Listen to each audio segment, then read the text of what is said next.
안녕하세요. 3월 5일 말씀 묵상 리바이블입니다. 오늘은 오병이어의 기적이 기록된 누가복음 9장 7절에서 17절 말씀을 함께 묵상하시겠습니다. 분봉왕 헤롯이 이 모든 일을 듣고 심히 당황하니 이는 어떤 사람은 요한이 죽은 자 가운데서 살아났다고도 하며 어떤 사람은 엘리야가 나타났다고도 하며 어떤 사람은 옛 선지자 한 사람이 다시 살아났다고도 함이라. 헤롯이 이르되 요한은 내가 목을 베었거늘 이제 이런 일이 들리니 이 사람이 누군가 하며 그를 보고자 하더라. 사도들이 돌아와 자기들이 행한 모든 것을 예수께 여쭈니 데리시고 따로 벳세다라는 고을로 떠나가셨으나 무리가 알고 따라왔거늘 예수께서 그들을 영접하사 하나님 나라의 일을 이야기하시며 병 고칠 자들은 고치시더라. 날이 저물어 가매 12 사도가 나와 여짜오되 무리를 보내어 두루 마을과 촌으로 가서 유하여 먹을 것을 얻게 하소서. 우리가 있는 여기는 빈들이니이다.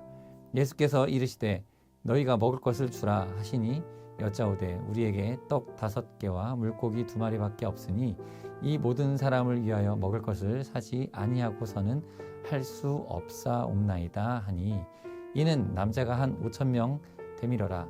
제자들에게 이르시되 때를 지어 한 50명씩 앉히라 하시니 제자들이 이렇게 하여 다 앉힌 후 예수께서 떡 5개와 물고기 2마리를 가지사 하늘을 우러러 축사하시고 떼어 제자들에게 주어 무리에게 나누어 주게 하시니 먹고 다 배불렀더라. 그 남은 조각을 12 바구니에 거두니라. 아멘. 오늘 본문을 보시면 예수님께서 본격적으로 사역을 시작하며 놀라운 기적들이 일어나자 죽임당했던 세례 요한이 다시 살아난 것 아니냐며 세례 요한이 다시 언급되는 것을 볼 수 있습니다. 당시 세례 요한은 유대인들에게 능력 있는 선지자로 여김받았다는 것을 알 수 있습니다. 그래서 예수님 사역 초기의 분위기만 놓고 보면 예수님이 세례 요한의 아리와 같이 여김받고 계심을 볼 수 있습니다. 그 정도로 당시 세례 요한에 대한 대중들의 존경과 신뢰가 컸던 것이죠. 쉽게 축구 선수로 비유하자면 젊은 시절 메시와 같다고 할 수 있습니다. 당시 17세의 축구 신동 메시가 등장하자 마라도나의 후계자가 될 수도 있지 않을까 하며 기대도 있었지만 의심도 따라다녔죠. 마라도나의 명성이 워낙 컸기 때문에 메시도 그렇게 인정받는 선수로 여김받았던 것이면서 동시에 또 의심도 따라왔던 것입니다.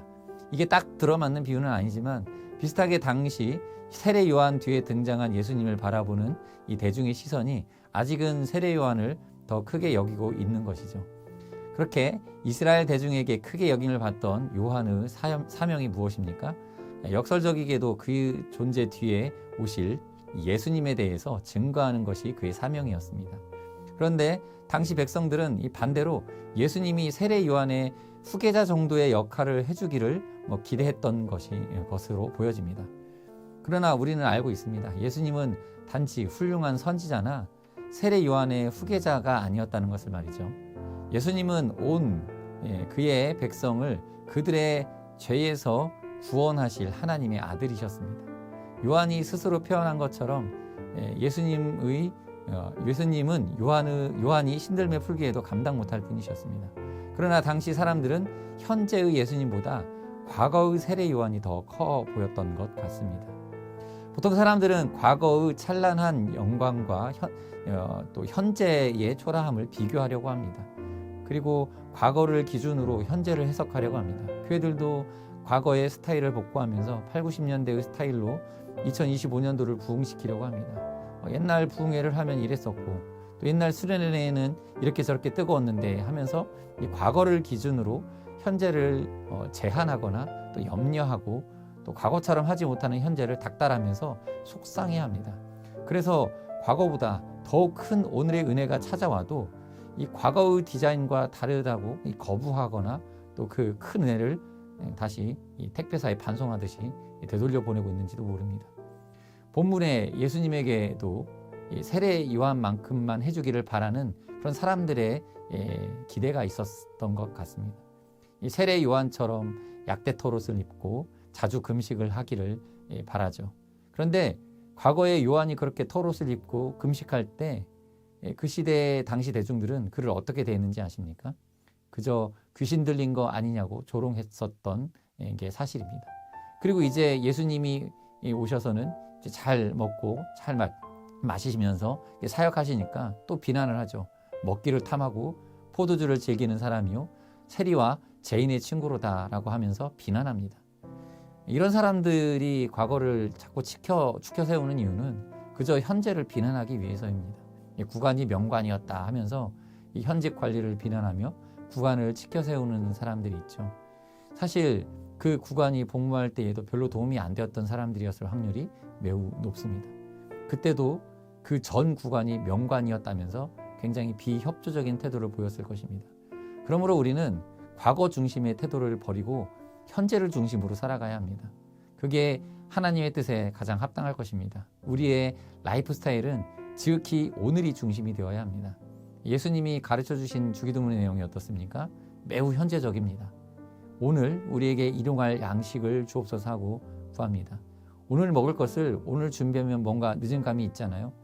미리미리 구해야 되겠죠. 그런데 오늘 양식을 기도하게 하십니다.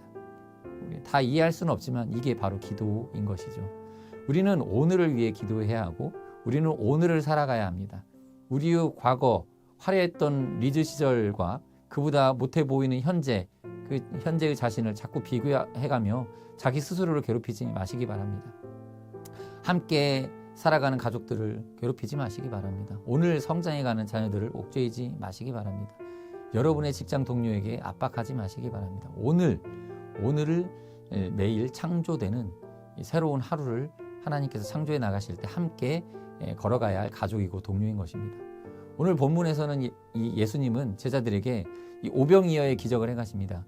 이들이 먹게 될 빵과 물고기는 예수님이 오늘 만드신 빵과 물고기입니다. 예수님은 현재를 살아가는 백성들에게 오늘 먹을 양식을 주셨습니다. 여전히 창조주로서 창조의 사역을 하고 계심을 보여주신 것입니다. 세상 이치는 과거가 있어야 현재가 있는 것인데 예수님의 이 창조 능력은 인과관계를 뛰어넘어서 이 하나님께서는 현재의 능력을 위해 과거의 시간을 필요로 하지 않으셨음을 보여주고 계신 것입니다. 우리 생각에는 인과관계가 형성될 시간이 필요하겠지만 하나님의 창조는 그것을 뛰어넘었습니다.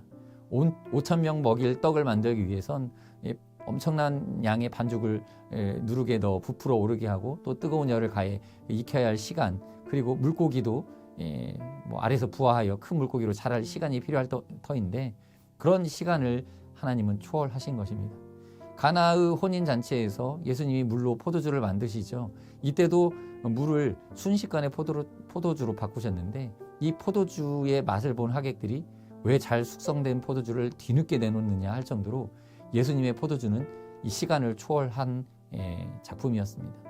여호수아의 아말렉 전투에서 태양은 시간을 멈췄고 또 히스기야의 기도는 해그림자를 뒤로 무르게 하였습니다. 하나님은 시간을 초월하십니다. 그러므로 성도 여러분, 충분하지 못한 인과관계로 인해 하나님의 능력이 제한될까 봐 염려하지 마시고 오늘 현재를 살아가시기를 바랍니다.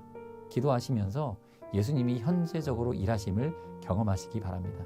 주님은 지금도 창조주이십니다. 오늘 기도로 오늘 살아계신 하나님을 경험하는 성도님들이 되시기를 축복합니다. 기도하겠습니다. 하나님 감사합니다. 우리는 화려했던 과거로 인해 오늘이 초라해 보이는 착시를 겪으며 살아갑니다. 혹은 부족한 과거가 오늘을 한정짓는 것 같아서 후회와 죄책감에 눌려 있기도 합니다. 주님, 우리에게 일용할 양식을 주시고 오늘을 살아갈 힘을 주옵소서. 매일 아침 말씀으로 만나 삼고 새롭게 우리의 하루를 창조하실 하나님을 기대하며 오늘의 매 순간이 기대되고 내일이 꿈꿔지는 하루를 살아가게 하여 주시옵소서. 오늘도 위기라고 느껴질 때마다 하나님께 기도하며 하나님과 동행하여 위기가 기회가 되는 하루가 되게 하여 주시옵소서. 예수님의 이름으로 기도합니다. 아멘. 자, 그럼 지난 주일에 광고에 안내해 드렸던 것처럼 간단한 퀴즈 이벤트를 진행하도록 하겠습니다. 오늘 함께 나눈 말씀에는 예수님이 자기를 따르던 무리에게 떡과 물고기를 나누어 주신 기적이 등장합니다. 이 기적을 네 글자로 무슨 기적이라고 합니다. 이 네 글자를 아래에 기록된 제 전화번호로 문자를 보내주시면 선착순 5분께 커피 쿠폰을 전송해 드리겠습니다. 늦었다고 아쉬워하지 마시고 한번 보내보시면 좋겠습니다. 이 시간 함께 또 이제 기도하도록 하겠습니다. 먼저는 우리 스스로가 오늘을 기대하며 스스로에게 희망을 품게 해달라고, 또 오늘 만나는 사람들에게 희망의 이웃이 되게 하옵소서 하고 기도하시기 바랍니다. 또 하나는 성령 충만의 은혜가 오늘 필요합니다. 오늘 이 순간 성령 충만하게 하옵소서.